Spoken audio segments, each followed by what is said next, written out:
What's going on, y'all?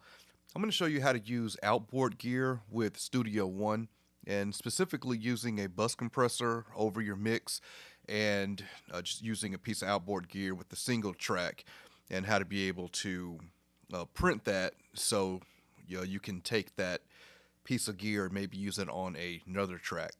So the outboard gear we'll be using here is the Chameleon Labs 7721, which is their stereo compressor, and the Chameleon Labs 7603, which is their channel strip.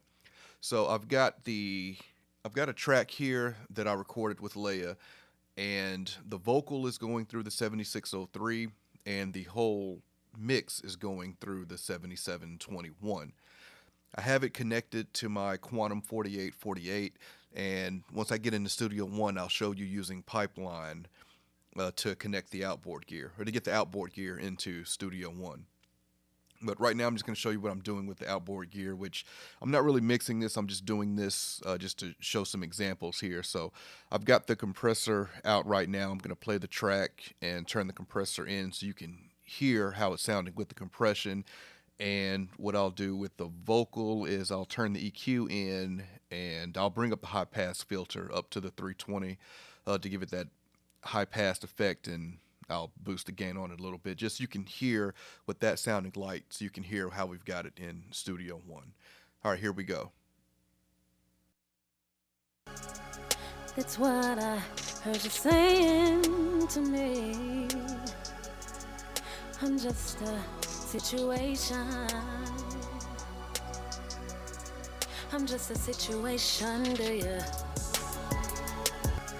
That's what I heard you saying to me. I'm just a situation.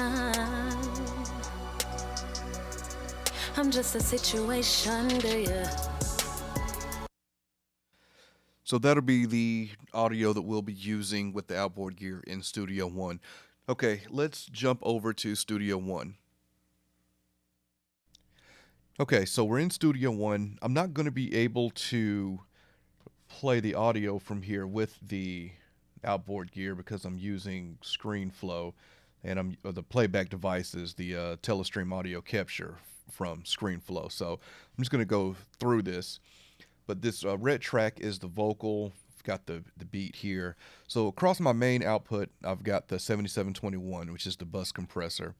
And if you look at my I/O setup here, all of my outboard gear I've just saved as kind of presets, because all of my outboard gear is connected directly to my Quantum 4848, which allows me to pull up my hardware as plugins in a way using Pipeline.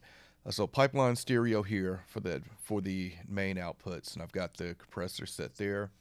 On the vocal, CL7603, this is the channel strip that the vocal is going through.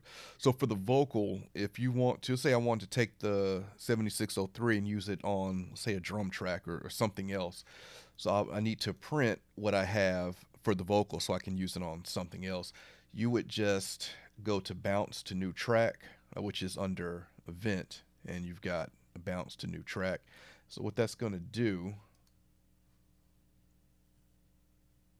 and it's going to do it in real time because it's going to play the track. It's going to take that file, bounce it to a new track with that 7603 or any hardware that you're using on it. So you can see it there. So it didn't bounce it because I've got my I/O set up changed here to do this video, but it's going to mute your original. So you still have your original that you can go to, but this blue file down here would be the new file. And in this case, I would just rename this vocal 7603 or whatever hardware I was using on it. And for the track, so if you have a bus compressor over your mix and you want to now print that, if you just go Apple E, do your export mix down, you'll notice that use real-time processing is going to be grayed out. And that's because you have to use real-time processing when exporting your mix using hardware on your main outputs. So doing this is good. If your song is 3 minutes and 30 seconds, it's going to play it through 3 minutes, 30 seconds and export it. But the whole time it's doing that, it's going to do it through that piece of hardware that you have there. I would recommend to select import to track And that way, when it finishes exporting it, it's now going to import that file to a new audio track in Studio One, and you have a copy of it going through the compressor already in your session. So if you do any mix revisions, you can just do another revision and print it again, and you'll have those multiple revisions already in the session inside Studio One. So that's how you use outboard gear with Studio One, using a compressor over your main outputs, and as well as using some hardware on individual tracks. Any questions, comments, let me know, and I'll catch y'all next time. I want to invite everyone to check out my new podcast, the Faders Up Podcast. It's a podcast about pro audio. I've got me and 3 other Nashville professionals. We're discussing pro audio topics, pro audio lifestyle. And it's available on Apple Podcasts, and it's available on Spotify. So check it out, rate it, let me know what you think.